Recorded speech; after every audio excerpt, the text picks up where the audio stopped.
France Maghreb 2. Le show qui vous parle, ça s'appelle le Grand Forum, tous les jours de 16h à 18h. Ravi de vous retrouver, nous sommes jeudi.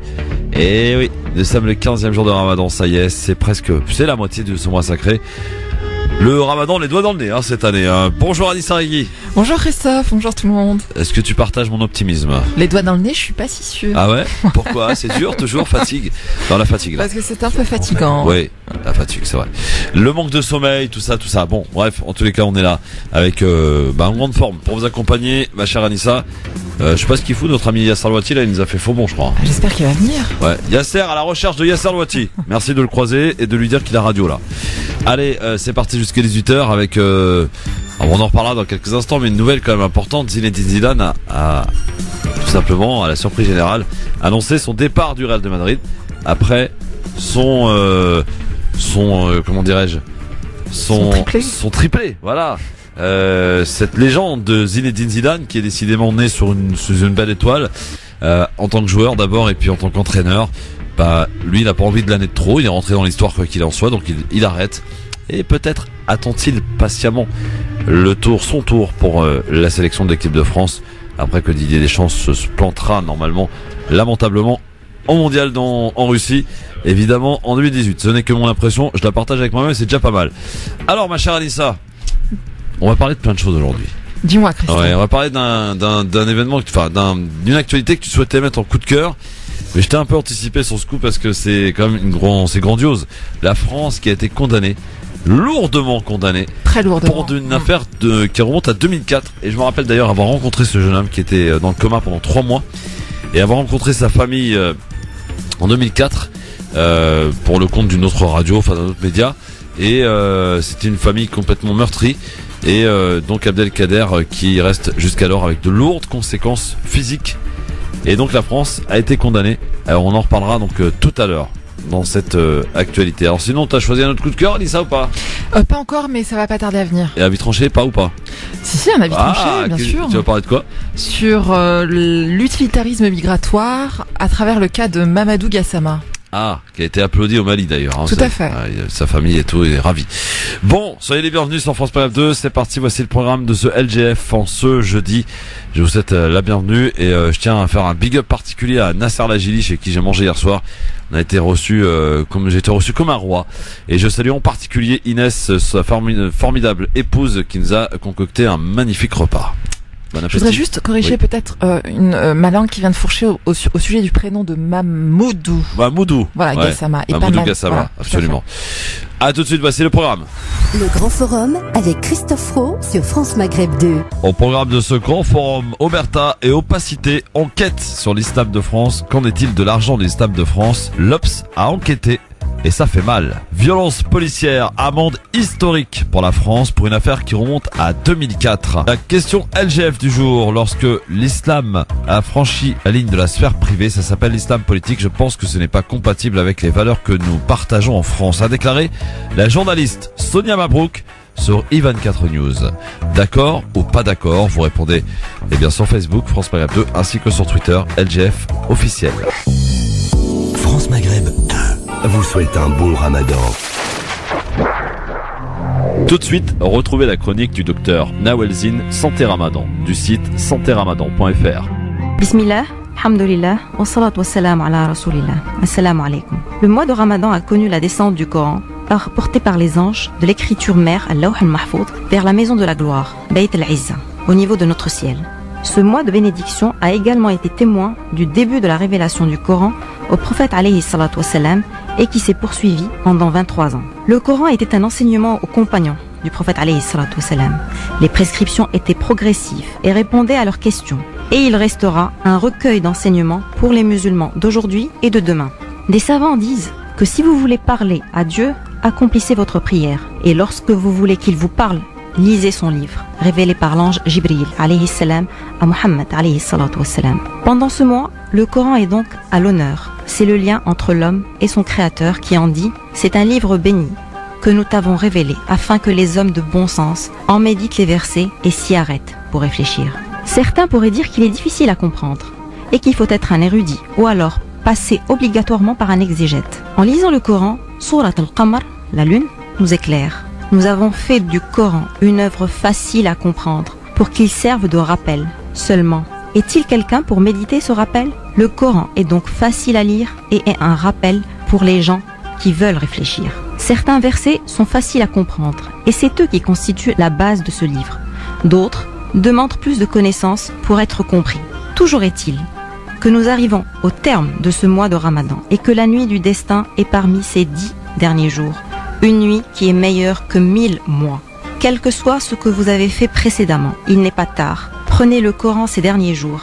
Lisez-le dans la langue que vous comprenez le mieux. Et prenez le temps de l'écouter dans la langue dans laquelle il a été révélé. En espérant que ce mois de Ramadan soit le déclic pour reprendre le chemin de la lecture et de la méditation durant les autres mois de l'année. Que la paix soit sur tous ceux qui la recherchent et l'appellent de leur vœu. Wallahu a'la wa a'lam wa ahkam. Wassalamu alaikum. C'était la chronique du docteur Nawel Zine du site santeramadan.fr, une chronique que vous pouvez réécouter sur le www.francemaghreb2.fr.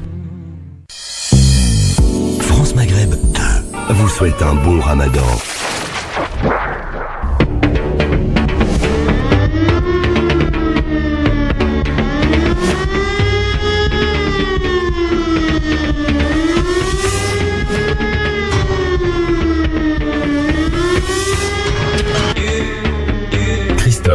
Merci d'être avec nous en direct sur votre radio France Maghreb 2. C'est votre LGF, le grand forum, jusque 18h avec aujourd'hui Anissa Rigui, qui sera rejointe dans quelques instants par Yasser Louati.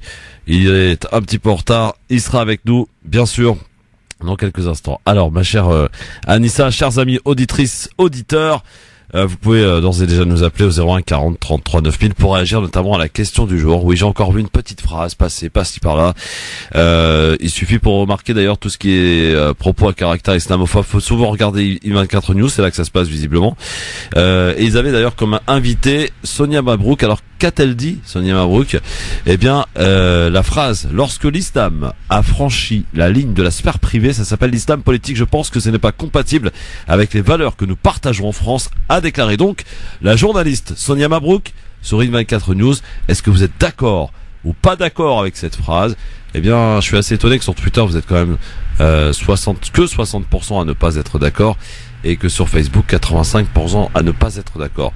Ma chère Anissa, encore une nouvelle phrase, encore une sortie, peu glorieuse peut-être. Peu glorieuse. Je sais pas ce que t'en penses, hein. Après tu peux être d'accord avec cette phrase, je ne sais pas. Non, c'est vrai, peu glorieuse, mais peu étonnante aussi, parce que rappelez-vous les propos de Hollande, me semble-t-il, qui avait dit justement que l'islam, enfin, que la religion devait rester dans le cadre de l'intime.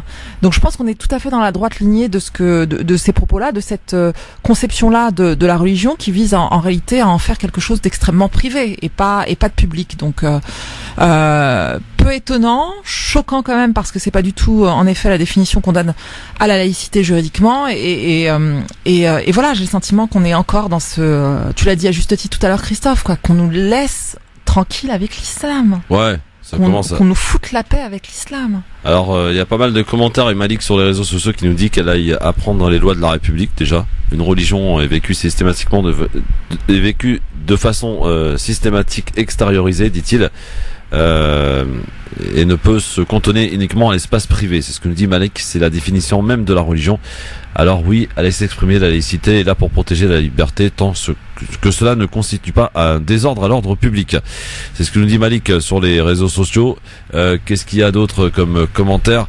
Ah oui, Ossine qui nous dit Sonia Mabrouk est juste en quête de lumière. Elle essaye de se frayer un chemin, c'est tout. Voilà, c'est ce que nous dit. Elle souffre peut-être d'un manque de reconnaissance, nous dit Hossein. Eh oui, c'est vrai que certains qui ont un peu du mal à apparaître aux lumières des médias, eh bien, sortent des petites phrases comme ça, à l'image de Philippe Val avec une tribune sur l'antisémitisme des musulmans. Ça devient maintenant monnaie courante, hein, finalement. Tout à fait. Ouais, pour se refaire un peu de buzz, hop, on fait une petite sortie islamophobe. On va taper sur qui? Sur les musulmans. Et puis ça marche, hein, forcément. Bon, 01 40 33 9000 pour nous donner un petit peu votre avis, parce que je commence à être vraiment fatigué, moi, ce type de phrases, de sorties. Alors que ça vienne de la part d'Éric Zemmour, que ça vienne de la part de Finkielkraut, à la limite, ça ne nous étonne pas. mais que ça vienne de la part de Sonia Mabrouk, que ça vienne de Lydia Guirou, que ça vienne de... ça m'étonne pas non plus. Ça m'étonne pas non plus finalement. T'as raison, en réfléchissant bien, c'est vrai. Ça m'étonne pas non plus. C'est clair. Bon, en tout cas, vous continuez de voter et ça a beaucoup voté. Allez-y, d'accord ou pas d'accord avec cette phrase prononcée par donc Sonia Mabrouk. Vous nous appelez aussi au 01 40 33 9000. Allô, bonjour. Oui, bonjour. Bonjour monsieur, quel est votre prénom? Ahmed. Ahmed, vous nous appelez d'où, c'est Ahmed? De Fontenay-aux-Roses. De Fontenay? Aux Roses. Au Fontenay-aux-Roses. Très bien. Comment on appelle les habitants de Fontenay-aux-Roses, tiens? Les Fontenay-aux-Roses. Ok, bon appétit. Enfin, à tes souhaits plutôt. Ouais, je voulais réagir là. Mais c'est bien la publicité qu'ils nous font justement. C'est ce que je voulais. Il y a un moment que j'y pense à vous le dire. Ouais. Ah, ça c'est. Bah oui, c'est comme ça que l'islam évolue. En fait. Un peu les boules quoi. Ça nous fait de la publicité gratuite en fait. C'est bien. Ouais, vous croyez que c'était la bonne publicité? Bah c'est de la mauvaise publicité, mais en tout cas ça fait des reconvertis en tout cas. C'est le principe. Oui, c'est vrai que j'avais pas vu ça sous cet angle-là. Mais donc en fait ils sont en train de parler à gauche à droite, mais voilà. Ouais. Et bon, je vais pas dire que c'est bien, mais en tout cas ça nous si tu prends il y a 20 ans en arrière l'islam et maintenant ils sont grâce à eux il y a eu toute cette évolution. Personne ne connaissait presque l'islam. À part dans les années 70 le film Le Messager où il y a eu la plus grande reconversion, mais voilà. Je sais pas ce qu'en pense Anissa. Est-ce que tu partages l'avis de Je sais pas, Ahmed? non, très honnêtement, non, je vous écoute, mais oui, enfin, ça peut être dû à d'autres causes. Le fait que l'islam soit, dit-on, la deuxième religion de France, c'est peut-être un héritage aussi familial. Je sais pas, enfin, un repli. En tout cas, ce que je veux dire par là, c'est que c'est toutes ces reconversions, c'est ça qui les gêne, c'est surtout ça. Donc en tout cas c'est pour ça qu'ils en parlent autant. Ils en parlent oui, peut-être que ça les angoisse. Oui, peut-être. Enfin. Après, franchement, je sais vraiment pas si c'est ça. Peut-être as-tu raison. C'est un élément en tout cas que tu apportes. Il a le mérite en tout cas d'être apporté ici sur le plateau, d'en discuter. Je suis pas sûr que ce soit vraiment l'affolement général en matière de reconversion pour ces gens, mais bon. Merci en tout cas Karim et Ahmed, pardon. Ahmed, mais ça fait longtemps que je t'écoute depuis Radio la Méditerranée à l'époque avec Azoulay et... Ouais. Voilà. Donc, c'est vieux, hein. Continue, bonne chance. Merci Ahmed, merci beaucoup. Allez, à plus. Il me rajeunit pas l'ami là. Hein. T'as quel âge, Christophe? Quel âge j'ai? Comme ça, tu me poses la question de but en blanc là, comme ça. Non, mais parce que là, le jeune homme, semble-t-il, a fait une référence historique là. Oui, non, j'ai 41 ans, voilà. D'accord. Le bel âge, quoi, la maturité, la sagesse, voilà. Il paraît, voilà, qu'on est beau, on est sage, on a de l'expérience, voilà, d'appréhender les choses de la vie on avec est à la moitié de notre vie a priori, donc tout va bien. Allô, bonjour. Allô. Oui, bonjour. Oui, bonjour, j'appelle d'Orléans, j'aurais voulu juste un petit rappel des propos de Sonia Mabrouk et ça serait quoi? Attendez. Bonjour d'abord, comment ça va? Votre prénom? Yacine d'Orléans. T'as mangé quoi hier soir là? T'en pleine forme, Yacine?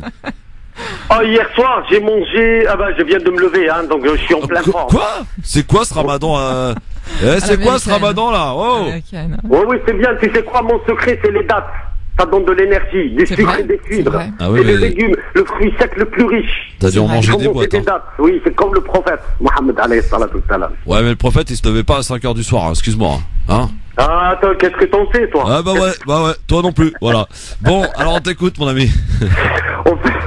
En fait, moi, je passe le ramadan avec France Maghreb 2. Et puis, j'aurais voulu juste un petit rappel, ça serait trop bien, parce que moi, il y a des gens qui viennent de sortir du travail, tout ça.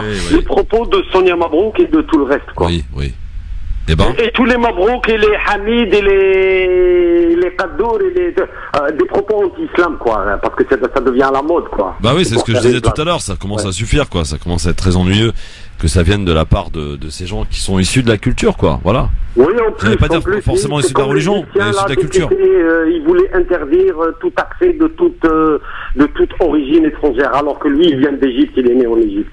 Ouais, j'ai vu ça à la télé, ça m'a. Même la journaliste, elle lui a dit, pourtant toi, tu viens d'ailleurs, t'es pas français de souche. Il a dit oui, mais moi. Mais bon, c'est comme ça. Bon, merci à toi en tout cas, et ça rave toi pour ce soir, hein. Merci. Je peux faire un petit commentaire ou pas? Mais t'es en direct là, vas-y, balance ton commentaire, mon ami. Ok. En fait, voilà, moi, j'aurais voulu faire un commentaire juste par rapport à l'islam, qui est l'islam salam. Salam, ça veut dire la paix.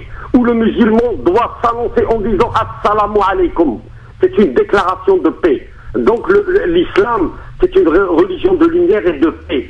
Et puis, je tiens à rappeler à tout le monde, y compris la communauté musulmane, que le prophète, alayhi salatu wassalam, il y a 14 siècles, il a fait les accords de paix dignes avant les accords de Genève concernant la protection des prisonniers de guerre. Ça s'appelle Sulh al-Hudaybiyah.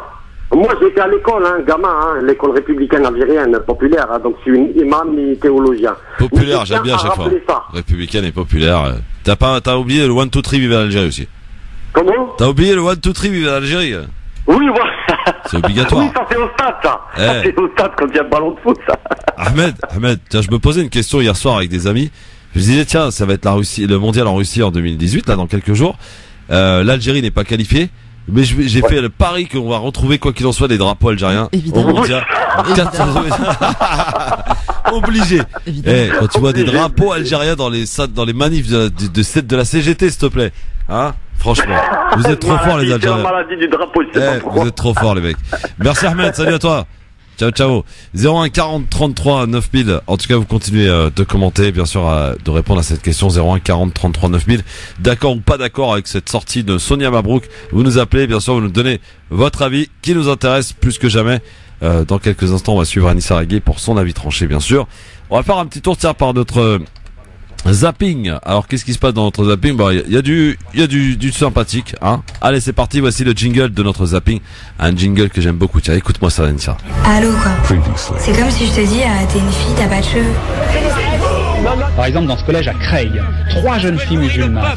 Elle n'est pas voilée parce qu'elle est libre. C'est ça la République. Aujourd'hui, on a des branleuses à 12 ans qui vous donnent des leçons. Il y a des nègres américains qui étaient pour l'esclavage. Elles sont l'étendard du pouvoir religieux. Va dormir pendant au moins 24 heures. Je suis pas venue ici pour souffrir, ok? Voilà pour notre jingle. Il est pas mal. Ouais. Il y a de quoi faire. Condensé de tout. Ouais, encore, c'est un petit truc. Alors pour commencer, ce zapping, un qui s'emmerde plutôt à l'Assemblée nationale, c'est François Ruffin. Ou du moins, plutôt, ça dépend quel jour, écoutez. On risque de t'emmerder dans cette boutique. On s'emmerde dans cette boutique, nous dit François Ruffin, qui raconte tout, y compris ses problèmes de poids. Oui, mais enfin, il disait pas ça. Exactement, ça peut sembler paradoxal, mais oui, souvenez-vous, la semaine dernière, ce qu'il vous disait à ce micro, Jean-Jacques. Moi, j'ai trop de travail. J'ai trop de boulot.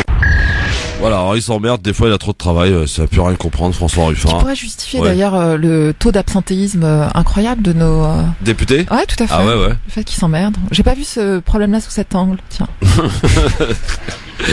Un coup de gueule, cette fois-ci, signé Benoît Hamon à propos de la politique d'Emmanuel Macron.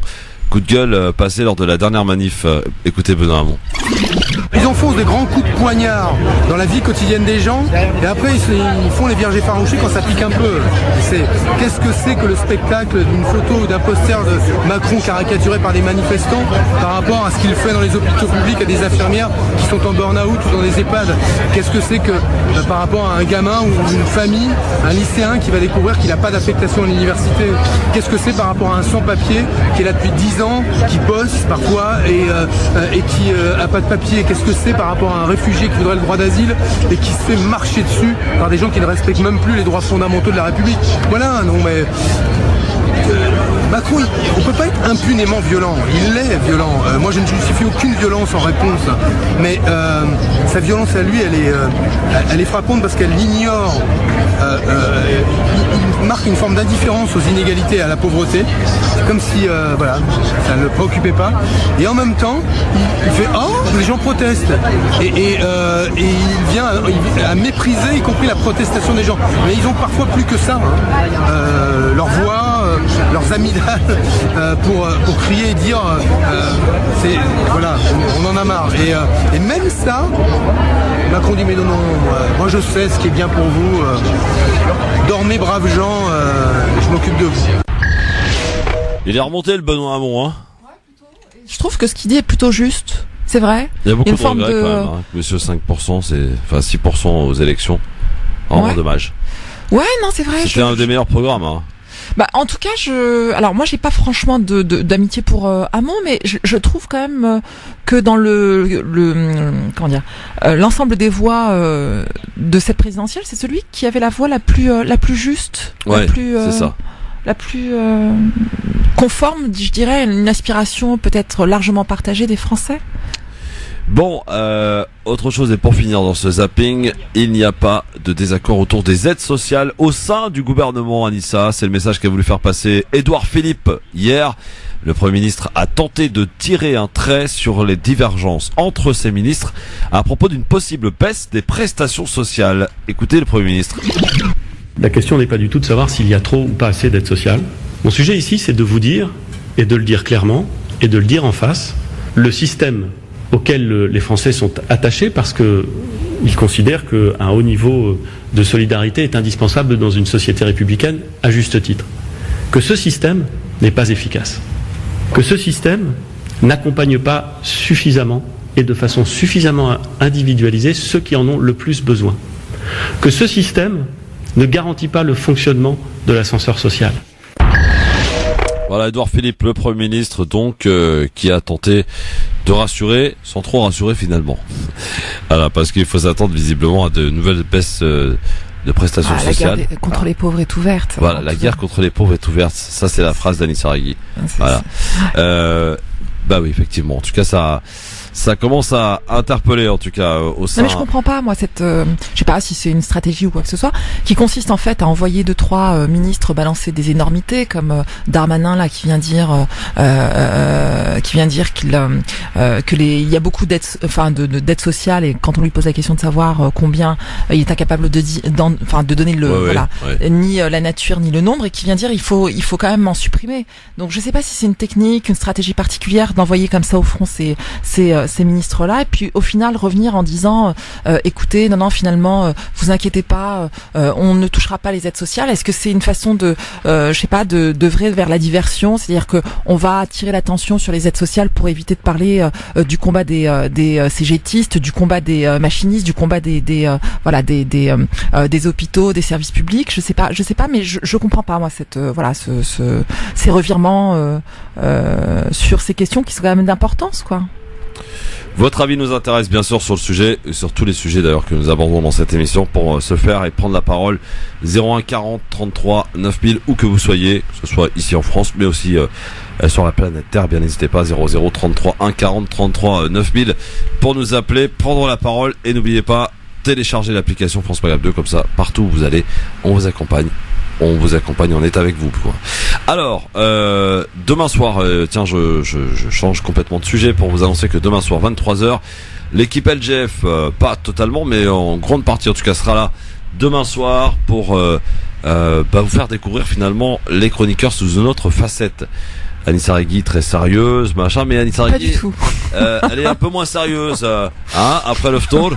Vous le verrez demain soir. Rendez-vous pour ce faire, ainsi que les auditrices, les chroniqueuses et les chroniqueurs qui seront de la partie demain soir 23h pour une émission spéciale LGF Family. Et je vous rappelle, puisqu'on est dans les annonces, que le grand forum spécial, la spéciale du grand forum, c'est le 20 juin prochain au Cabaret Sauvage, avec plein d'artistes, notamment Samira Palamia, Samia Orosman, l'humoriste tunisienne.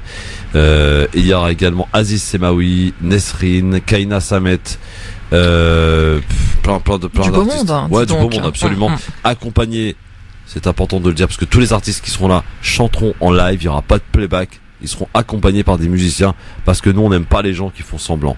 Donc que du vrai, de l'authentique. Exactement. Un petit peu d'ailleurs, j'avais pas bien me dire un petit peu, c'est comme l'émission se veut être au quotidien, c'est-à-dire l'authenticité à son maximum.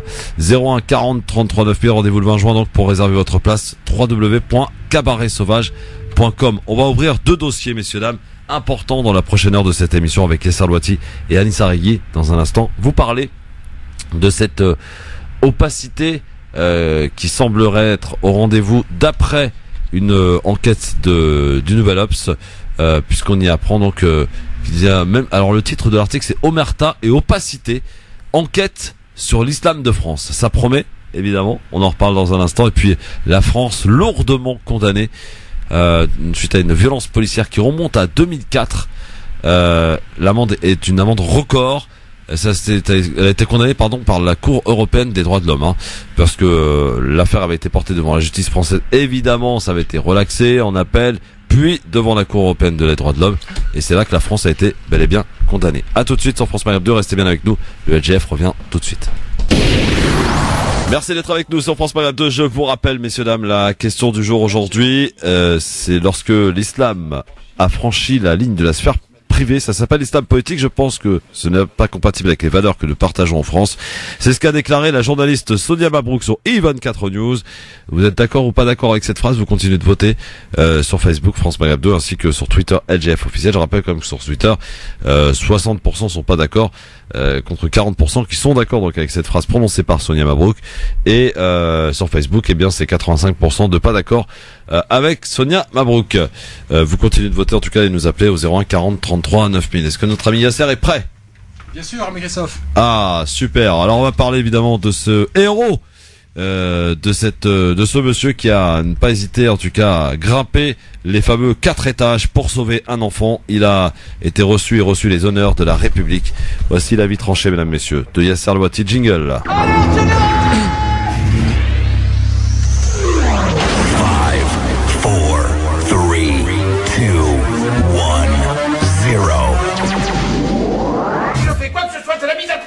Alors piétinez-moi, allez-y. Effectivement, Yasser Louati a choisi dans son avis tranché de revenir sur cette affaire, sur cet exploit, sur ce héros, Mamadou Gassama. Alors, Mamadou Gassama, jeune malien de 22 ans, a fait la une pour avoir sauvé un enfant suspendu au 4e étage. Ça n'a échappé à personne. Par ce geste héroïque, le jeune exilé a pu être régularisé avec à la clé la promesse de se voir naturalisé français. Mamadou Gassama, inconnu et invisible jusqu'alors, est arrivé en France en septembre 2017 après avoir bravé le désert pour se retrouver en Libye et y faire face à son racisme, plus précisément à sa négrophobie.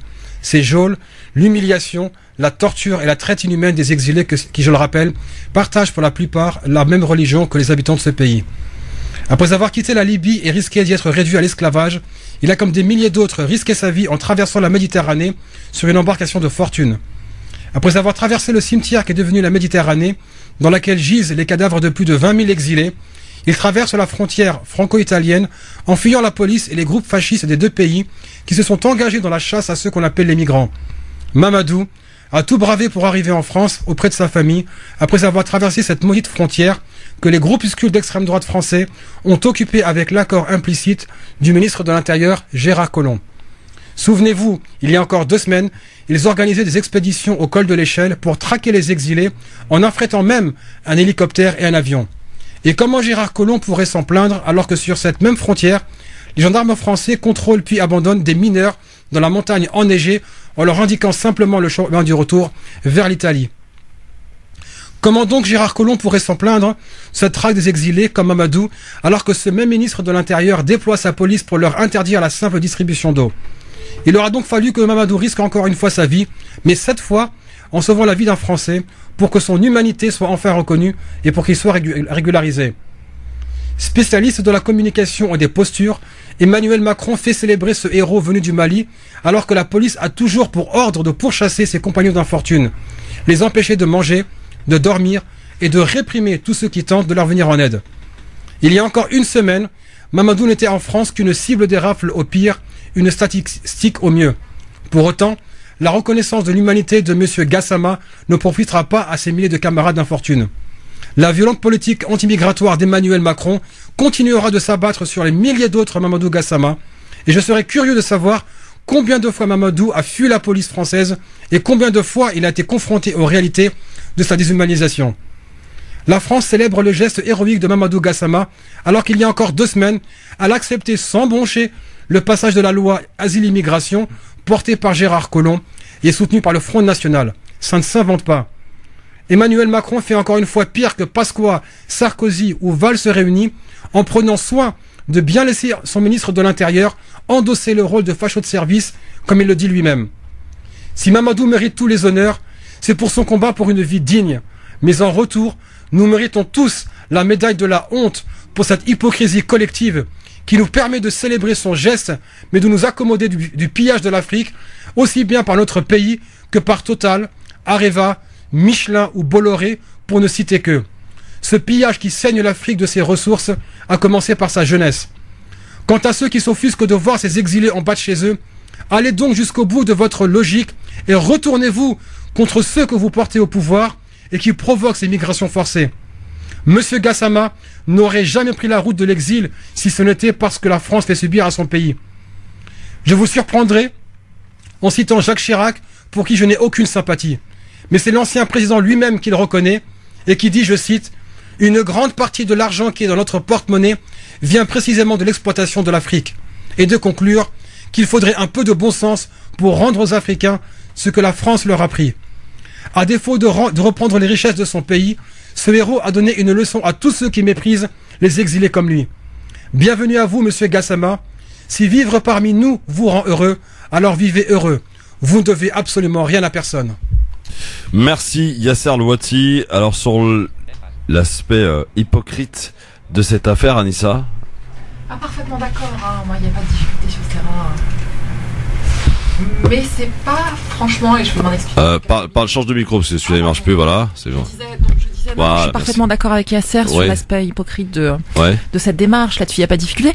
Et je dirais que c'est pas, là pour l'heure, c'est pas ce qui m'a le plus alerté dans cette histoire. Certes, il y a une question de pillage des ressources africaines, naturelles africaines, qui font justement amener un certain nombre d'Africains sur les routes de l'exil. Mais je pense que même en France, et je vais m'en expliquer dans quelques minutes, même en France, il y a un pillage des ressources des Africains, et l'affaire Gassama en est une parfaite illustration, je dirais. Oui, mais est-ce que c'est pas tout confondre là finalement quand on parle d'aller piller l'Afrique et de l'affaire Gassama, parce que quoi qu'il en soit, si Emmanuel Macron effectivement n'avait pas reçu ce monsieur, ce héros qualifié par beaucoup à l'Élysée, on lui aurait reproché. Il a essayé de le recevoir en ne faisant pas de discours officiel. Voilà. Quoi qu'il aurait fait, en fait, il aurait été critiqué. Et ça me paraît, moi, assez facile d'avoir la critique facile, j'ai l'impression, non? Enfin, je me pose la question, hein. Non, mais il faut regarder au-delà de la simple cérémonie, voilà, de l'accueil de Mamadou Gassama. Mais c'est quoi que tu dénonces? L'hypocrisie de qui? De quoi?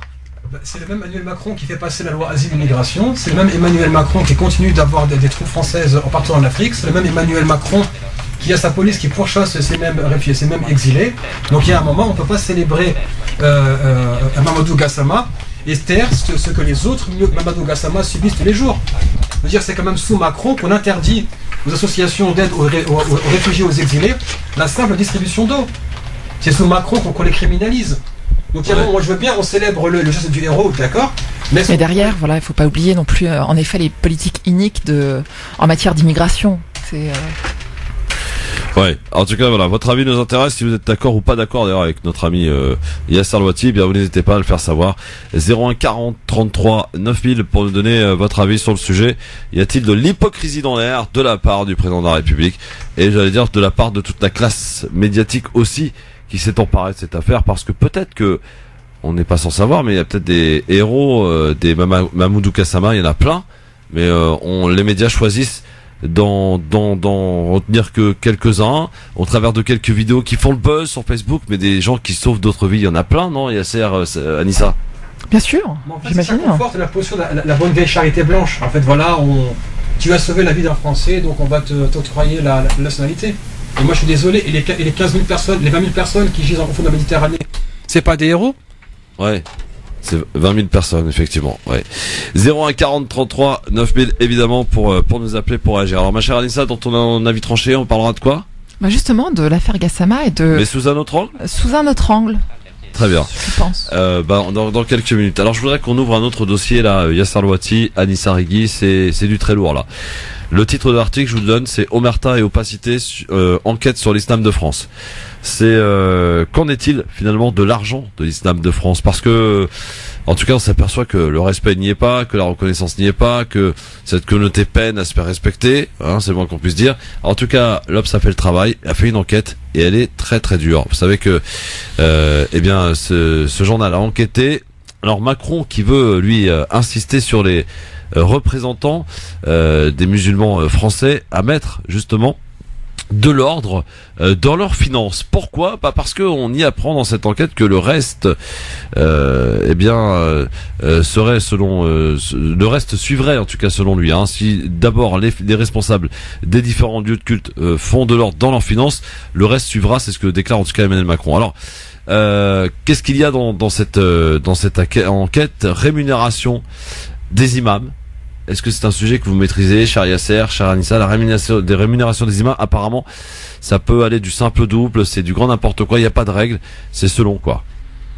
Mais, je veux dire, sincèrement, j'avais de dire, ceux qui sont à la tête de ce qu'on appelle de manière fallacieuse l'islam de France, écoute, les masques tombent et les voiles tombent. Maintenant, ça a été révélé par Nouvel Obs, ça fait des années que c'est dénoncé. Et qu'à chaque fois qu'il y a une personne qui porte un discours de remise en ordre de ce qu'on appelle l'islam de France, d'organisation saine, rendre des comptes aux fidèles, des décisions transparentes, d'une finance transparente, il est immédiatement cloué au pilori et diabolisé parce qu'il soi-disant il sèmerait la discorde et la division. Or, on voit très bien que l'islam de France est au fond, avant d'être une religion, est d'abord un business. C'est un business aussi bien financier qu'un marché pour avoir un levier politique. Ouais. Je le dénonçais il y a 2 semaines dans ma chronique ici même à France Maghreb. Et donc il y a un moment, quand vous refusez de faire votre propre linge, on le fait à votre place. Alors on parle aussi du financement des mosquées. Là aussi c'est un gros sujet, financement des mosquées. Emmanuel Macron par exemple avait émis le vœu d'en finir avec l'islam du consulat et des financements étrangers. Est-ce que c'est un réel problème qui gangrène l'islam de France, Yasser ? Emmanuel Macron n'arrêtera pas l'islam des consulats parce qu'on préfère avoir une religion qui reste étrangère à la République qu'une religion qui est pleinement intégrée et qui est gérée elle-même par ses fidèles. C'est une posture, on la connaît très très bien. Emmanuel Macron ne va jamais se dresser contre les consulats algériens, marocains et turcs qui s'immiscent justement dans la gestion du culte, ce qu'on appelle de manière assez vague l'islam de France, mais particulièrement l'Algérie et le Maroc qui se livrent une guerre depuis maintenant plus de 20 ans sur le contrôle des mosquées. Donc maintenant, la solution elle est simple, c'est aux fidèles qui occupent les mosquées de reprendre le contrôle de leurs mosquées et d'exiger des comptes. Or, quand on est dans un lieu de culte et que ceux qui dirigent ce lieu de culte ne rendent compte à personne et qui se servent de la mosquée justement pour avoir une assise, d'abord une domination sur les fidèles et ensuite en jouer pour faire de l'entrisme à la table de ce qu'on appelle les décideurs, on voit bien que certaines mosquées sont soit maquées avec tel parti politique, tel maire, etc., tel consulat, et ce sont les fidèles qui sont les perdants. Pourquoi ? Parce qu'on les traite comme des vaches à lait. Donnez l'argent, donnez l'argent, donnez l'argent, mais s'ils demandent des comptes, ils sont immédiatement exclus, voire diabolisés. Il y a un moment où il faut se poser des questions. Mais qu'est-ce qu'on peut faire alors justement pour... C'est tout le logiciel qui est fallacieux. Ouais. C'est qu'il y a en fait, c'est le logiciel qu'on inculque dans ce qu'on appelle encore une fois l'islam de France qui pousse soit à obéir à un consulat, soit à obéir à une personne. Je citais par exemple il y a 2 semaines, dans une grande mosquée du sud de la France, on a un imam qui vient un vendredi et qui dit vous avez le droit de demander des comptes à ceux qui vous représentent. L'imam de la mosquée vient après la semaine suivante pour dire vous devez écouter et obéir. Et sincèrement, il n'en tient qu'à ceux qu'on appelle les musulmans eux-mêmes et qui fréquentent les mosquées et qui se reconnaissent dans une religion qu'on appelle l'islam, de reprendre en main leur destin. Si vraiment les personnes qui se sont octroyées la représentation de ce qu'on appelle l'islam de France étaient à la hauteur, on aurait vu des résultats. Yasser, appelons un chat un chat. Je suis d'accord avec toi, on peut être que d'accord. Cependant, c'est que oui, aujourd'hui, tu parles de reprendre le contrôle, mais visiblement, a priori, ceux qui dirigent tout ça, ce sont des pourris. Hein. On parle de valises d'argent, on parle de dons, de contributions des fidèles qui disparaissent. On parle de tout ça. Il y a plusieurs mosquées, je les citerai pas ici à l'antenne. Il suffit d'aller voir l'article. Il y en a plein. Il y a au moins une quinzaine citées dans l'article. C'est répandu. Non, mais c'est quoi? On va aller encore au-delà. D'accord? Et je sais que ça va déplaire à beaucoup d'auditeurs. On n'est pas là pour plaire. Exactement. Moi, quand je vois par exemple beaucoup de projets qui sont lancés au nom de ce qu'on appelle les musulmans, la communauté, l'islam, etc. Quand je vois que c'est un projet qui est lancé de manière individuelle, d'accord, et qu'on demande l'argent aux fidèles sans rendre de compte où va l'argent, combien a été dépensé.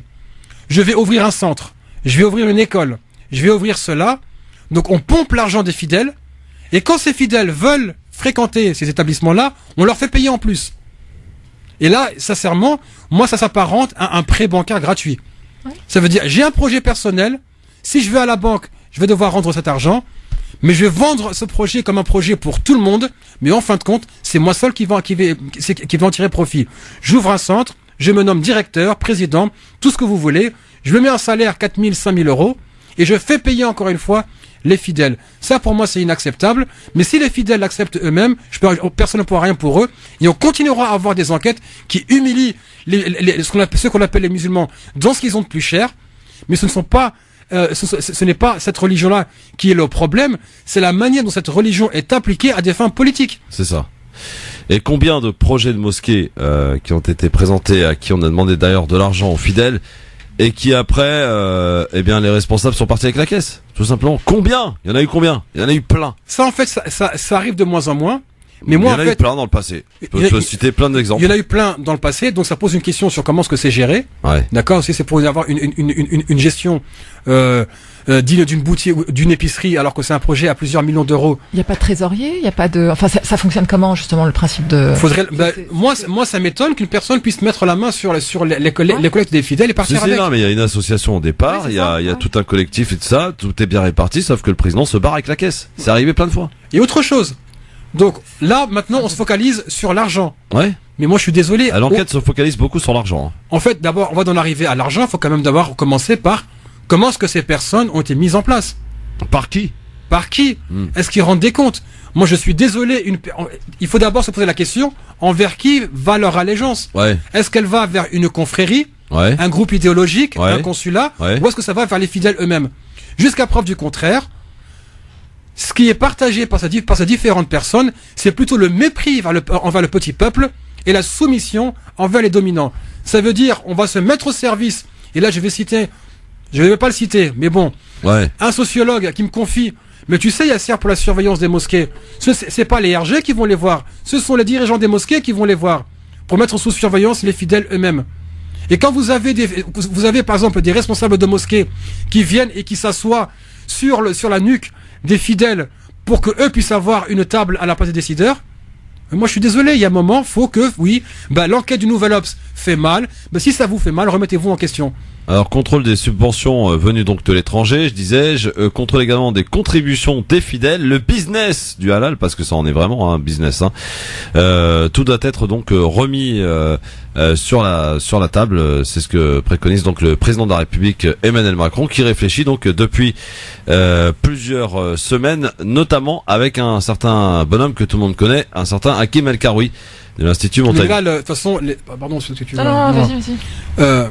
De toute façon, on voit bien que la chasse est ouverte, donc chacun maintenant est en train de se positionner pour prendre le contrôle, et on voit bien que, pour l'instant, les victimes de tout ça, ce sont les millions de personnes qui fréquentent les mosquées, et qui se reconnaissent en personne. Alors, d'après les informations que l'on a et qui circulent, une chose est sûre, c'est que Emmanuel Macron, qui était venu un mois après son élection au dîner d'iftar du CFCM l'année dernière, avec qui il avait pris, selon Abdallah Zekri, pas moins de 4 verres de thé.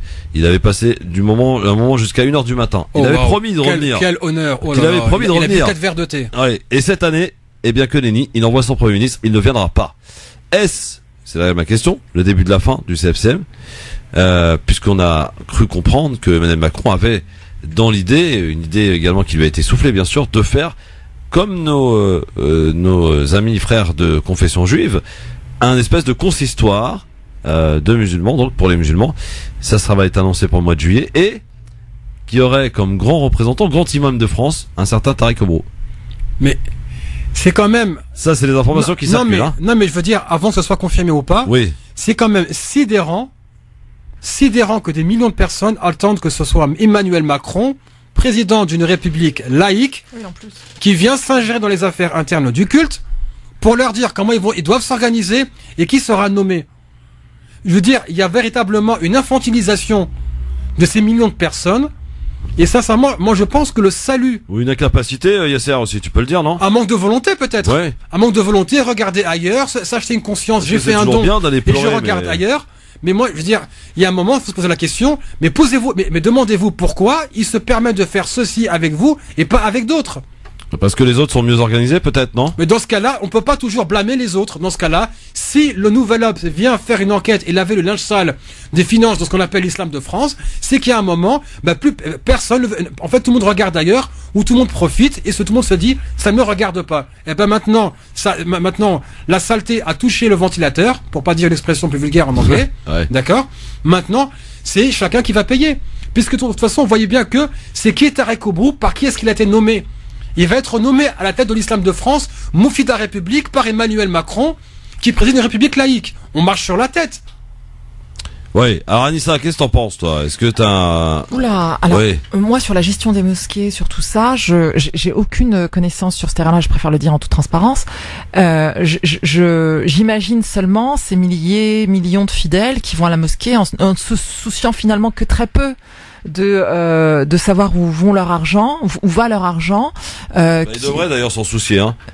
Toutes ces quêtes qui apparaissent sur les marchés pour les nouveaux projets de mosquées, franchement, faut s'inquiéter. Enfin, moi, je suis sidéré de voir que suffit de dire Fissabillah et ça y est, tout le monde donne, quoi.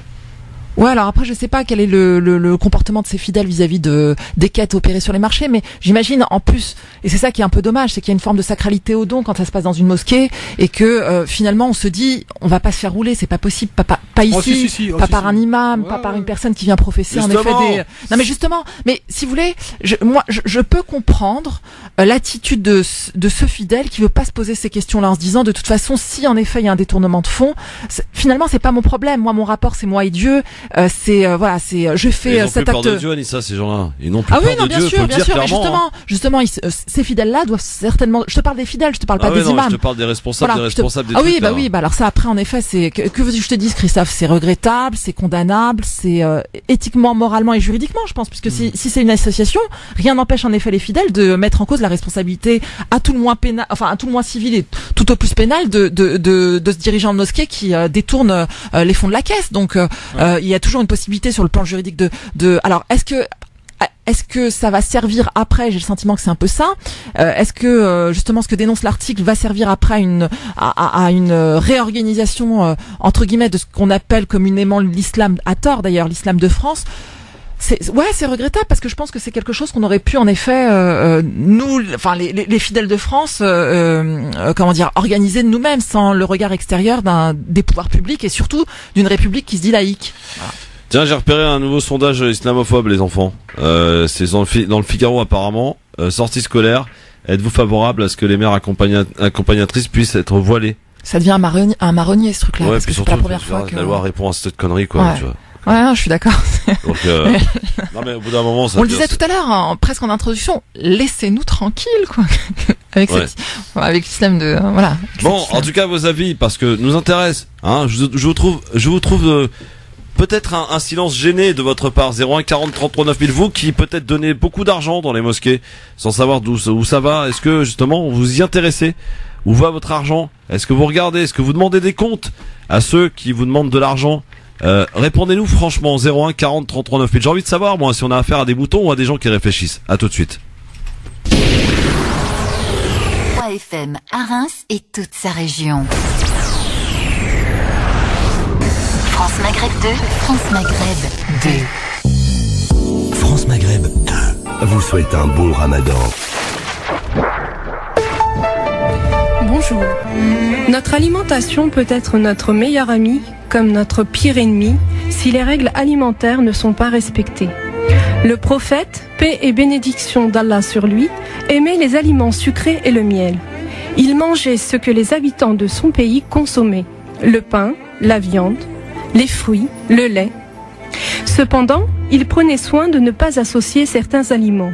Le vinaigre avec un plat salé, le vinaigre et le lait, les fruits et le lait, la viande et le lait, les aliments acides et le lait, le poisson et le lait, le poisson et le vinaigre, le poisson et les œufs, l'ail et l'oignon, la viande sèche et la viande fraîche, l'acide et l'aigre, 2 aliments de nature froide, 2 aliments de nature chaude, l'aliment qui constipe et l'aliment laxatif, l'aliment digéré rapidement et un autre lentement, le grillé et le plat cuit, le doux et le salé, le plat réchauffé, la nourriture puante, le plat chaud, 2 plats chauds, 2 plats froids ensemble. Dans la médecine prophétique, l'association entre tous ces aliments porte atteinte à la santé et à l'équilibre alimentaire. De même qu'un excès de la consommation de viande. L'imam Malik rapporte que le prophète sallallahu alayhi wa sallam mangeait modérément de la viande parce qu'elle a l'influence de l'alcool. Et oui, la viande consommée par le prophète à son époque n'a malheureusement plus rien à voir avec la viande que nous consommons aujourd'hui, qui serait responsable de la destruction de notre système immunitaire. Tout cela à cause des nombreux antibiotiques injectés aux animaux. Il est donc préférable de réduire la consommation de viande à 1 fois par semaine l'été et 3 fois par semaine l'hiver. Sahaftourkom et rendez-vous demain à la même heure pour parler des bienfaits des différentes postures dans la prière sur la santé. France Maghreb 1 vous souhaite un bon ramadan.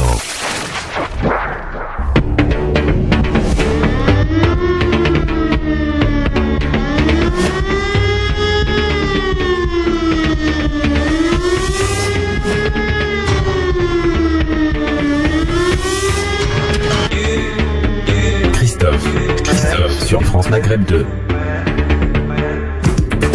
Le LGF sur France Maghreb 2 avec Yasser Louati et Anissa Ragui qui sont avec nous, bien entendu, avec vous, chers amis auditeurs. Alors, on parlait évidemment de cette enquête du Nouvel Obs dans lequel, eh bien, le titre est quand même assez parlant. Omerta et opacité, enquête sur l'islam de France. Qu'en est-il de l'argent de l'islam de France?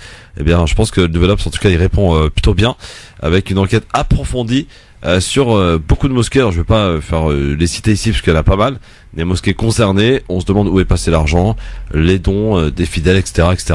Et je vous posais un petit peu la question de manière un peu provocatrice. Est-ce que vous êtes des moutons, vous donnez sans regarder ce qui se passe, sans demander de compte à personne, à qui que ce soit, sous prétexte qu'effectivement ça vient de la part d'un imam et donc forcément c'est une parole d'évangile? Eh bien, ou alors vous réfléchissez, peut-être vous demandez des comptes aussi. Ben, dites-nous un petit peu comment ça se passe. Faites-nous part aussi de quelques expériences ou de mauvaises expériences d'ailleurs que vous auriez connues ou eues. Eh bien, je crois qu'on est avec un auditeur. Bonsoir. Oui, bonsoir. Bonsoir. Mohamed, donc de Livry-Gargan. Bonsoir Mohamed de Livry-Gargan. Aux intervenants. Bonsoir. Par rapport, je voulais simplement revenir sur les propos qui avaient été tenus par rapport au président et par rapport au fait qu'il souhaite donc créer un consistoire musulman avec Tariq Obrou. De toute façon, c'est symptomatique, je dirais, d'un dysfonctionnement inhérent à la communauté musulmane. Et malheureusement, on a au sein à la fois des fédérations, mais aussi des responsables locaux, des lieux de culte, des personnes qui de toute façon n'ont pas le souci de la communauté. Moi, en ce qui me concerne, je ne vais plus aux mosquées. Ce que je veux dire, c'est aussi simple que ça. Je n'encourage pas les gens à le faire. Je dis simplement que c'est mon histoire personnelle. Vous n'êtes pas seul. Il y a beaucoup des comme vous. De mauvaises expériences. Et je dirais que voilà, je me sens beaucoup plus apaisé aujourd'hui parce qu'avec la politique est rentrée à l'intérieur, les différentes fédérations se font la guerre à l'intérieur des lieux du lieu de culte. L'argent y est, il y a la question de l'argent, la question du pouvoir. Donc c'est-à-dire qu'on a tous les ingrédients pour rendre ce lieu de paix paisible un lieu malsain, un lieu de lutte et un lieu tout sauf fraternel.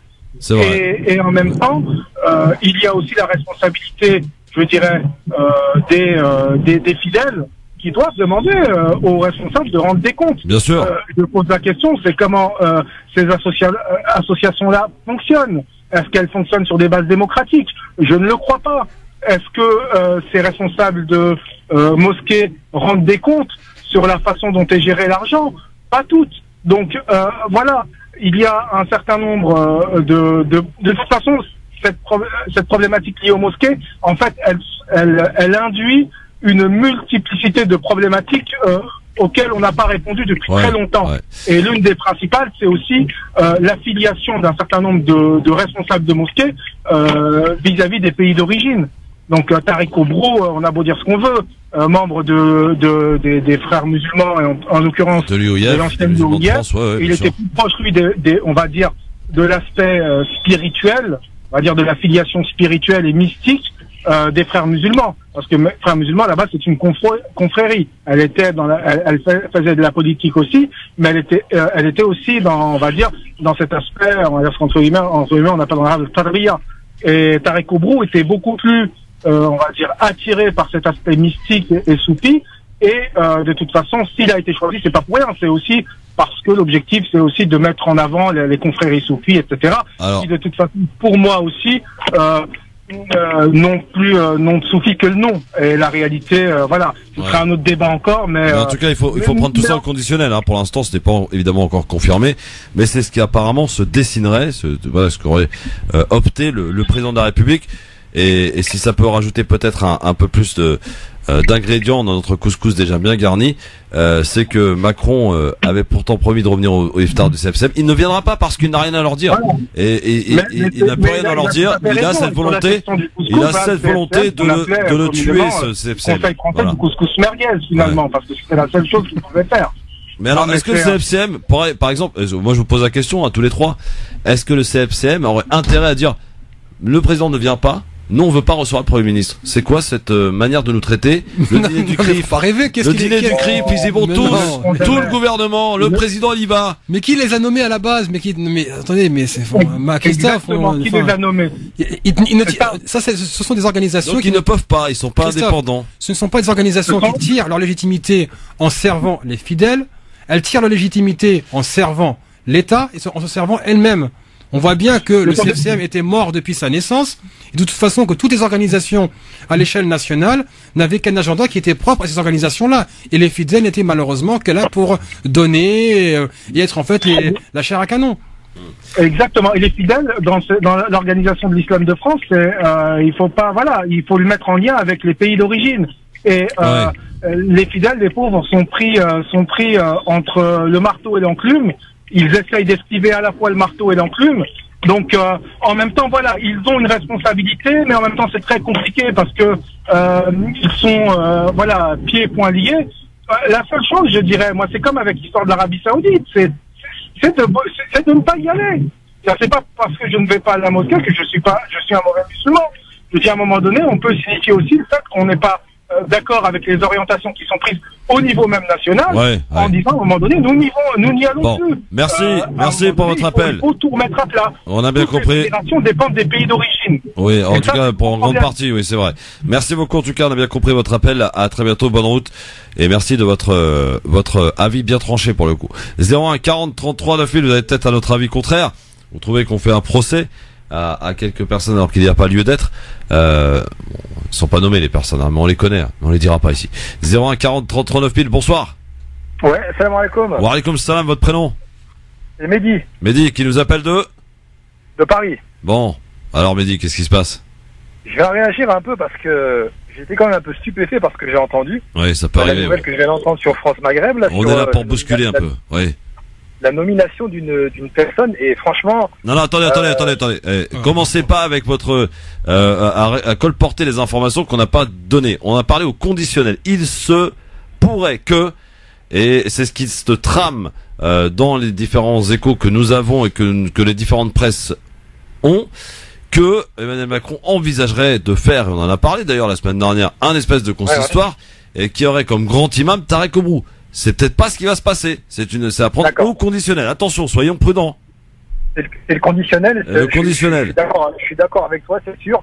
Mais moi, si tu veux, je peux te parier à 99,99% que l'organisation, elle va se créer, en fait. Alors que ce soit la personne que vous avez citée. On peut l'imaginer, on peut le penser, oui. Qui va être nommé, que ce le soit ou pas, ça, on peut douter. Mais c'est à peu près sûr. C'était dans les dossiers de Macron depuis très longtemps. Donc là, il va le faire. Donc moi, je suis un peu choqué par ça, en fait. Je suis choqué par j'ai pas envie de dire le manque d'organisation, mais je vais parler crûment, excuse-moi, mais un je m'en foutisme général de la communauté musulmane. Enfin, un président d'un pays laïque, je n'irai pas plus loin dans mes propos, mais qui est en train de nommer une personne à la tête d'une organisation musulmane. Mais on est en train de marcher sur la tête, quoi. Oui, comme le dit Yasser Louati, on est infantilisé, infantilisé, exactement. Merci, je cherchais le terme. Et finalement, cette communauté n'a que ce qu'elle mérite. Finalement, allez, allons-y. Et puis, je vais te dire un truc. À long terme, tu vois, j'entendais l'auditeur qui parlait de soufisme, un représentant de ci, de ça. Mais à long terme, ce qui va se passer, ça va être un islam, on va dire, français, en fait. Parce que c'est ce qu'on est en train de chercher. Tu vois ce que je veux dire? On est en train de chercher des personnes qu'on met, qui font bien, qui rentrent bien dans le moule, et c'est ce qui va se passer, en fait. Déjà, rien que le terme islam de France, moi, ça me ferait doucement rigoler, parce qu'il n'y a pas d'islam de France, c'est un islam tout court. Une personne qui n'est pas légitime aux yeux d'une communauté, la communauté, elle va jamais être soudée, ça tu peux en être sûr et certain. Bah oui, mais le but, c'est pas qu'elle soit soudée. Le but, c'est qu'elle soit désunie, dessoudée. Au contraire, c'est le pari qu'on en a fait. Les gens par le haut et puis après voilà, vous en subirez les contre-coups. C'est le pari qu'ils en ont fait. Ils ont plutôt bien réussi pendant le domaine. Franchement, qu'est-ce que ça va changer dans le fond? Moi, c'est la question que je me pose. Je pense à mes parents, à mes oncles, mais enfin bref, qu'est-ce que ça qu'on nomme celui que t'as cité ou un autre qui va dire voilà il faut faire ça, il faut faire ça. Qu'est-ce que ça va changer dans la pratique cultuelle? Mes parents vont. Non, mais le souci, il est pas dans la pratique culturelle. Je suis pas en train de parler de ça. Je suis en train de dire que c'est quand même compliqué pour une religion qui qu'on classe à la deuxième religion en France, mais qui de loin est bien la première, une religion qui a autant d'importance, qui a, je dirais même aussi la première dans le monde, et qu'on classe, qu'on prend par la main pour amener à l'école, quoi, si tu vois ce que je veux dire. Ouais, mais est-ce que c'est pas un choix? C'est ça qui est choquant, en fait. Mais est-ce que c'est pas un choix quelque part? Oui. Est-ce qu'on peut se désintéresser? Enfin, est-ce qu'on n'aurait pas le choix de se désintéresser? Non, en fait, il y a la question culturelle, il y a la question de l'organisation. Oui. Or, on sait très bien que les populations musulmanes sont racisées, qu'elles sont enfermées dans une boîte. Dans ce cas-là, on va nommer à leur place leurs représentants qui répéteront, d'abord, qui prêteront allégeance au régime en place. Au grand maître. D'accord, qui prêteront allégeance et qui s'exprimeront justement selon les intérêts du grand maître. Bah, évidemment. Mais est-ce qu'on ne peut pas s'en foutre de la parole de ce grand maître? Non, parce qu'il y aura des répercussions sur ce qui est enseigné, ce qui peut être dit. Et lorsque, par exemple, une personne qui est issue de ces communautés musulmanes sort du rang ou refuse de faire allégeance aux décideurs, ben, on lui enverra les bons petits mercenaires, comme à l'époque du Qaïda.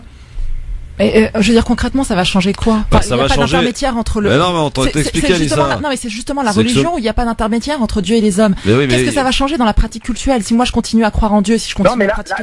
Mais pas forcément dans ta pratique, mais dans ta vie de musulmane ici en France, ça va avoir des répercussions parce que ça va être un bonhomme qui va décider pour toi ce qui va se passer, et ce qu'il va falloir dire, ce qu'il va falloir faire ou pas faire. Voilà ce qui va se passer demain. Il n'y a pas d'intermédiaire. Il n'y a pas d'intermédiaire entre Dieu et les hommes. Ça, on est d'accord sur ça. Bien sûr. Mais le souci, c'est que, non, mais on est une communauté quand même. L'islam, la religion musulmane, c'est pas une religion qui est, comme on dit fard en arabe, c'est pas individuel. C'est quelque chose qui, la puissance de cette religion, elle marche avec une communauté. Donc, moi, je pense que la nomination d'une personne, on parle au conditionnel, mais ça va se faire à 99%. Le problème, c'est que ça va encore plus, j'ai envie de dire, frustrer certaines personnes. Et je pense que le fait que on soit pas d'accord déjà, eh ben ça va augmenter ce truc-là. Mehdi, vous savez quand est-ce que ça va se faire? Vous savez quand est-ce que ça va se faire? Parce que ça va être le bon moment où tout le monde sera parti en vacances, juillet, août. Ça, je vous le parie, je vous le donne. Comme toutes les lois elles sont votées en juillet, août. On passe en 4 Il n'y aura pas de résistance, tout le monde va revenir au mois de septembre, après l'Aïd el-Kébir. Oui, mais excuse-moi, Christophe, mais encore une fois, et j'ai pas envie de déresponsabiliser ceux qui ont une part de responsabilité individuelle. Mais bien entendu, on l'a jamais fait ici. Oui. Macron le fait parce qu'il sait qu'il peut le faire. Parce qu'il a l'aval. Non, mais Macron le fait parce qu'il sait qu'il peut le faire. Oui. S'il pensait un instant. Pourquoi il peut le faire? Parce que cette communauté le laisse faire. Je vous laisse répondre. Cette communauté, elle est endormie. Elle est en train de dormir. On est des moutons, en fait. On est des moutons. Dans tous les sens du terme. On ne sait pas s'organiser. Je voudrais revenir par rapport, vous savez, aux dons que vous, les dons. Vous parlez tout à l'heure des dons. Ouais.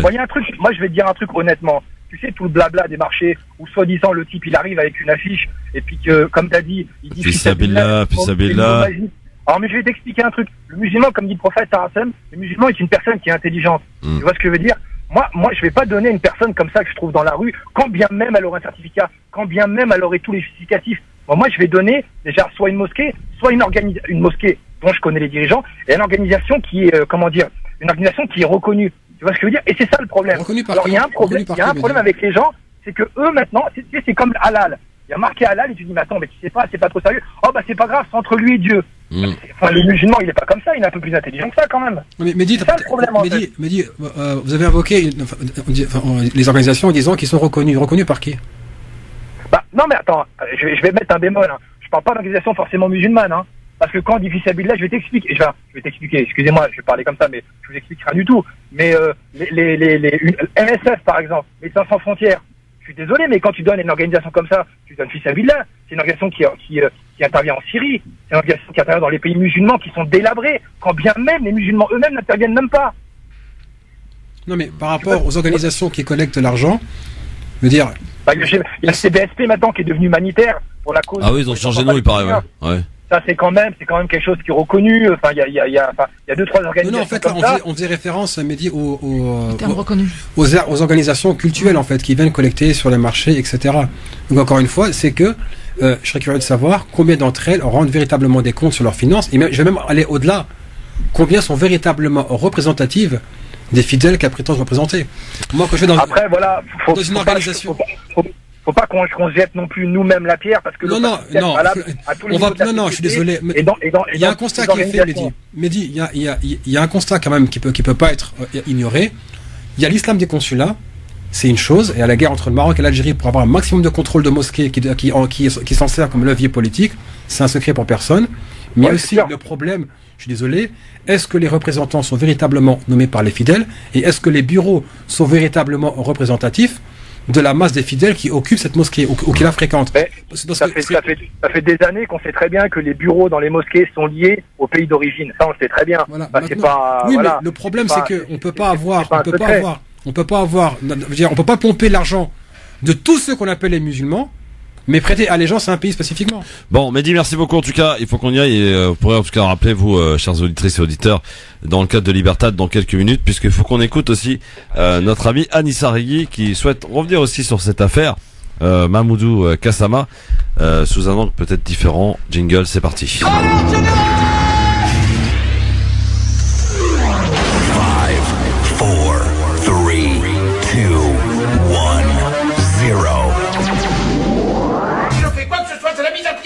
Alors piétinez-moi, allez-y. Alors ma chère Anissa, tu souhaites revenir donc sur l'affaire Mamoudou Gassama sous un angle différent peut-être? Tout à fait, Christophe. Mamoudou Gassama ou l'utilitarisme migratoire. Samedi 26 mai, Paris, il règne comme une atmosphère à l'odeur de soufre dans la capitale. Les Français ont le voir à Lamberne. La rue est prise d'assaut par ceux qui rêvent de révolution, sous le regard amusé, désabusé de ceux qui en appellent au contraire un libéralisme prédateur et sauvage. La nuit s'apprête ainsi à recouvrir les Parisiens de son long voile quand un fait divers va œuvrer à la cohésion nationale, ce que ni le président de la République, ni les représentants d'organisations syndicales n'ont réussi à faire jusque-là. Il est 20h20, rue Marx d'Ormois, une foule en liesse s'agglutine au bas d'un immeuble. Un badaud filme la scène stupéfait, extatique. On y voit un jeune homme africain escalader à main nue avec une rapidité étonnante un immeuble de 4 étages pour sauver un enfant. Respect à toi l'enfant qui n'a pas lâché prise. La scène est surréaliste. La foule l'acclame. La vidéo fera le tour du monde et sera vue des millions de fois. Le Spider-Man malien est né. Le lendemain, les organes de presse s'agitent. Qui est ce héros? Comment s'appelle-t-il? Où peut-on le trouver? Certains ne s'embarrasseront pas de l'orthographe de son prénom. Tantôt nous lirons Mamadou, tantôt Mamoudou sur les articles de presse. Mais qu'importe, Spider-Man a aujourd'hui un nom et un visage. Il s'appelle Gassama, Mamoudou Gassama, il a 22 ans et il est sans papier. Sans papier, c'est un peu embêtant. Mais qu'à cela ne tienne, il a risqué sa vie pour sauver un enfant français, il mérite de le devenir. Et en quelques heures, voilà Mamoudou reçu à l'Élysée, titulaire d'un titre de séjour français et pompier. Je ne reviendrai pas sur les commentaires de cette folle épopée visant à dire pourquoi lui et pas les autres, ceux qui par exemple, au péril de leur vie, traversent la Méditerranée. Ceux-là, oui, méritent d'être français, des Français de préférence, comme dirait Léo Ferré. Je n'ergoterai pas non plus sur les commentaires visant à dire que d'un certain point de vue philosophique, il peut être naturalisé, mais d'un autre point de vue, foutaise. La loi prévoit la délivrance d'un titre de séjour ou l'octroi de la nationalité française aux étrangers faisant preuve d'un talent exceptionnel ou ayant rendu service à la nation. Non, je ne pérorerai pas sur tout cela, parce que moi, vois-tu, Mamadou, je suis contente que tu sois français, Pour qui a fréquenté les salles d'attente des préfectures où se bousculent étrangers de tout pays, inutile de rappeler que le passeport rouge représente pour cela le Saint Graal. Je suis donc contente que tu sois français, et je te sais encore plus content que moi. Je ne gâcherai pas ton plaisir en te rappelant le nombre conséquent de tes compagnons d'infortune restés à la porte de ce précieux sésame. Je suis content que tu sois français, mais il y a une chose qui me révulse. Pourquoi t'as signé à être pompier? Tu as risqué ta vie une fois. Pourquoi t'enjoindre à risquer ta vie tout le temps? Indépendamment d'ailleurs des rêves que tu as pu nourrir pour toi-même. Qui sait? Tu as peut-être rêvé de devenir basketteur, maçon, informaticien. Pourquoi décider sur fond de paternalisme républicain que tu deviendrais pompier au simple motif que tu sais grimper aux immeubles, aux arbres, où nous serons certains? Et voilà résumé en un fait divers toute la philosophie qui irrigue depuis plusieurs années les politiques en matière d'immigration. Exit, l'humanisme visant à faire de l'étranger un individu à part entière. Membre d'une famille qu'on pourrait régulariser seulement pour cela. Aspirant à suivre une formation universitaire pour son enrichissement personnel et qu'on pourrait régulariser seulement pour cela. Désireux de travailler dans un secteur économique ne souffrant pas de déficit de main-d'œuvre et qu'on pourrait régulariser seulement pour cela. Aujourd'hui, plus qu'avant, le tri, et ça n'est pas mon expression, c'est celle de Gérard Collomb, le tri s'opère en fonction de la valeur ajoutée que l'étranger peut apporter à la France. La circulaire de 2012 en a été une parfaite illustration. Si la lutte contre l'immigration irrégulière constitue une priorité du gouvernement, dit-elle, l'admission exceptionnelle au séjour permet dans le cadre fixé par la loi une juste prise en compte de certaines réalités humaines. Et que sont ces réalités humaines? Ce n'est pas la scolarisation des enfants sur le sol français, ou si peu, à ce qu'en disent les préfectures. Ce n'est pas la présence d'un compagnon en situation régulière sur le sol français. C'est une ancienneté de travail de 8 mois sur les 24 mois ou 30 mois sur les 5 dernières années. Autrement dit, si tu peux servir la France avec la force de tes bras, par la force de ton travail, tu restes. Sinon, c'est le charter. En somme, la folle destinée de Mamoudou résume assez bien ce que Jean Auroux, ministre du Travail sous le gouvernement Mauroy, disait. Les immigrés sont les hôtes de la France et, à ce titre, ont un double devoir. Jouer le jeu de l'entreprise et celui de la nation. Utilitarisme et migratoire, avez-vous dit? Merci Anissa Rigui, un avis tranché plutôt bien écrit qui vous fera peut-être réagir dans Libertad. Eh bien, vous n'hésitez pas à nous appeler bien sûr au 01 40 33 9000 pour ce faire, bien sûr 01 40 33 9000 pour réagir dans un instant dans le cadre de Libertad. Peut-être que notre ami Monsieur Yasser Louati souhaite apporter un petit élément de réflexion sur cet avis tranché. On savait qu'on n'a jamais su si c'était son choix à lui ou si on a décidé à sa place qu'il devienne pompier. Ça, en fait, ça m'avait surpris au départ, mais j'ai jamais eu la réponse. De ce que j'ai vu moi dans les vidéos, a priori, quand on lui pose la question, il répond seulement qu'il veut sauver l'enfant. Voilà, il n'y a pas de volonté derrière à devenir pompier ou, enfin, en tout cas, il l'a pas expressément indiqué. Et je trouve plutôt, scandaleux qu'on puisse dire, tiens, puisque tu as su grimper aux immeubles, tu vas devenir pompier, sans même se soucier de savoir si c'est ce que véritablement il voulait pour lui-même. Et donc tout à l'heure on parlait de pillage des ressources de l'Afrique, et j'ai le sentiment qu'on pille aussi les compétences, les talents que les immigrés, notamment à travers Mamoudou Gassama, peuvent aussi avoir en France. Donc on est dans une forme d'utilitarisme de la présence des étrangers sur le sol français, puisqu'on va les affecter à des postes précis en fonction de leur de ce qu'ils peuvent apporter à la France et pas de ce que eux-mêmes veulent réellement. Alors, est-ce qu'on se pose la question ce que la France doit à ces gens-là? Alors, tu l'as bien posé, toi, d'une certaine manière, dans ta tribune. C'est-à-dire, d'une certaine manière, en effet, on ne se soucie jamais de savoir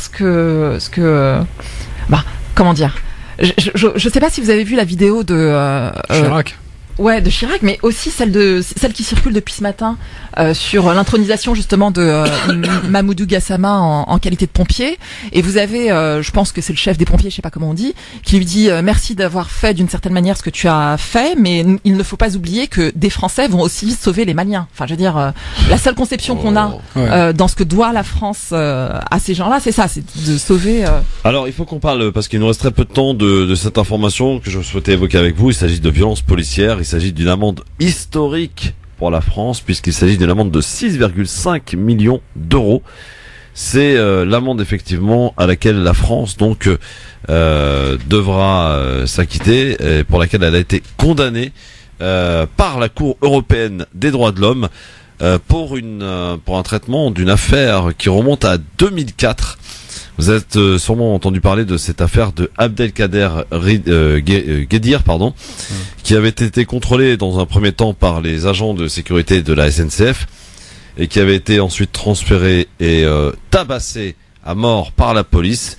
Il a fait 3 mois de coma et il a jusqu'alors d'ailleurs des conséquences physiques suite à cette violence policière. Alors il y a eu évidemment, cette affaire a été déposée devant les tribunaux français. Il y a eu, bien entendu, relax, puis un appel également. Et c'est seulement la Cour européenne des droits de l'homme qui a fait condamner la France lourdement à 6,5 millions d'euros. Est-ce que c'est une belle victoire pour toutes les victimes de violences policières, déjà? J'espère que c'est la première d'une longue série. Ouais, moi aussi. Il y a un tel déni sur les violences policières, parce que de toute façon, oui, c'est qu'une fois qu'on déshumanise, on fait ce qu'on veut. Ben, combien de comités de soutien aux victimes des violences policières? Combien de familles ont pleuré leurs fils, leurs maris, etc. Eh bien, vous pourrez nous en parler dans un instant si vous le voulez bien, en tout cas. Non, puis surtout, avec cette amende record, je crois qu'on est à plus de 6 millions d'euros. Oui, 6,5 millions. Voilà, c'est ça, tout à fait versé. J'ose espérer que, alors peut-être que je suis un petit peu trop optimiste, mais j'ose espérer que ça va amener, puisqu'on touche vraiment voilà, là où ça fait mal, c'est-à-dire aux caisses de l'État. Ouais. J'ose espérer qu'il va y avoir une forme de prise de conscience. Et la France a décidé de ne pas faire appel, je précise. Oui, voilà, tout à fait. Des pratiques des officiers de police, qui sont sur le terrain et qui, eux, se soucient peu de savoir les conséquences de leur interpellation musclée sur les... On en reparle. Non, mais dire, la police n'interpelle pas de manière musclée, sans ordre. Ah bah évidemment, ça vient de plus haut. Parfois il y a quand même une distorsion entre ce qu'on entend dans les bureaux et ce que font véritablement ceux qui sont sur le terrain. Ouais. Sauf que quand on a des brutes connues au commissariat, on les voit pas mis à pied. Non, bien sûr, tout à fait. Tout à fait. On les envoie dans certains quartiers parce qu'ils ont cette réputation, effectivement. Ouais, tout à fait. Dans un instant, Libertad et les coups de cœur. Yasser, t'as ton coup de cœur ou pas? Non. Alissa, t'as pas de coup de cœur? Non, pas de coup de cœur. On passe directement à Libertad. Ça sera les auditeurs qui ont évidemment leur avis à nous donner dans un instant. Libertad 01 40 33 9000. À tout de suite. Maghreb 2, France Maghreb 2. Eh oui, ça résonne, surtout Paris et toute la France et toute la planète Terre. Libertad, messieurs dames, c'est le moment de la liberté. 01 40 33 9000, 00 33 40 33 9000. Vous êtes, quel que soit l'endroit où vous vous trouvez, quel que soit ce que vous avez à nous dire, vous pouvez le faire en toute liberté. 01 40 33 9000, c'est Libertad, bien sûr. C'est le moment de nous appeler. Je décroche sans filtrage avec Yasser Louati, avec Anissa Rigui qui sont avec vous. Et bien entendu, vous pouvez bien entendu réagir sur les nombreux sujets que l'on a évoqués, sur des sujets qui peuvent froisser, qui peuvent fâcher, mais on est là pour ça et on n'est pas là pour plaire à tout le monde, hein, mon cher ami Yasser, ça se saurait. Bien sûr, il y aurait du boulot là, sinon, hein. Faire allégeance, on sait pas faire, désolé. 01 40 33 9000, Libertad, c'est le moment de nous appeler en tout cas, quel que soit l'endroit où vous vous trouvez. Allô, bonsoir, qui est là? Ah voilà, le chat est sorti, voilà. Bah écoute, je pense qu'il est l'heure d'aller manger la gamelle maintenant. 01 40 33 9000, vous avez un truc intelligent à dire, une réflexion à apporter, un événement à nous signaler, peut-être aussi un événement, on sait qu'il y a beaucoup d'associations, d'organisations qui organisent des iftars, donc n'hésitez pas à nous les signaler. Allô, bonsoir. Oui, bonsoir. Bonsoir monsieur, quel est votre prénom? Jamel. Jamel, tu nous appelles d'où? Paris. Qu'est-ce qu'il y a, Jamel? Juste pour ce que tu disais au niveau des mosquées, pour les dons et tout. Ouais. Je suis tout à fait d'accord avec toi, mais je suis un peu comme l'autre auditeur qui a appelé. J'ai arrêté de fréquenter une mosquée parce qu'il se passait des choses extrêmement bizarres. Ouais, genre? Qu'est-ce que t'as vu, toi, de bizarre? Il y a un moment où ils avaient fait un appel aux dons, alors pour faire un étage, avant de faire la demande à la mairie. Ouais. Sachant que les gens, ils ont fait que donner. Finalement, ils n'ont pas eu d'accord pour la mairie. Et l'argent? L'argent, on ne sait pas où il est. Et en même temps, ils ont fait aussi une demande pour la climatisation. Ah oui. Et il y en a un, il a fait il a donné la clim, donc on ne sait pas c'est qui. Mais malgré tout, ils avaient ramassé de l'argent. Et à un moment, il y a un imam qui leur demande, il dit, mais pourquoi vous leur mettez pas la clim aux fidèles, il fait chaud et tout. Ils ont dit, il n'y a pas d'argent pour les factures, malgré tout ce qu'ils avaient amassé.